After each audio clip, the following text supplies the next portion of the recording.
আশা রাখি আপনারা ভালো আছেন, আমিও আপনাদের দোয়া ভালো আছি।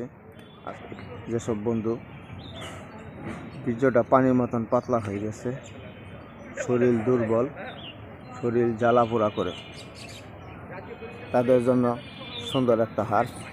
আপনাদের কাছে ছোট্ট একটা রিকোয়েস্ট, যারা ভিডিওটা দেখছেন তারা লাইক করবেন, শেয়ার করবেন, কমেন্ট করবেন এবং আপনাদের মূল্যবান মতামত জানাবেন। যারা সাবস্ক্রাইব করেন নাই তারা সাবস্ক্রাইব করবেন। আজকে যে হার্সটা নিয়ে হাজির হয়েছি এটা হচ্ছে ফুল, পলাশ ফুল। পলাশ ফুল স্তম্ভকারক, শরীরের দুর্বলতা নাশক, শরীরের জ্বালাপোড়া নাশক। এটা সিজনাল।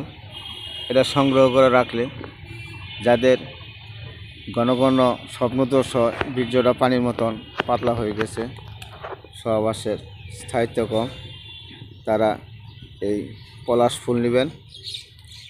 এই পলাশ ফুল আপনারা নিয়ে 5 গ্রাম করে রাত্রে ভিজাবেন। সকালে এটা পানিটা একটু চিনি বা মধু মিশিয়ে খেয়ে নেবেন। অথবা এই পলাশ ফুলকে আপনারা 1 কেজি পরিমাণ সংগ্রহ করবেন, করে রোদ্রে শুকাইয়া ব্লেন্ডারে আপনারা চূর্ণ করবেন। এই চূর্ণর সমপরিমাণ তাল মিশ্রি নেবেন, নিয়ে একত্র করে কাচের বয়ামে সংরক্ষণ করবেন।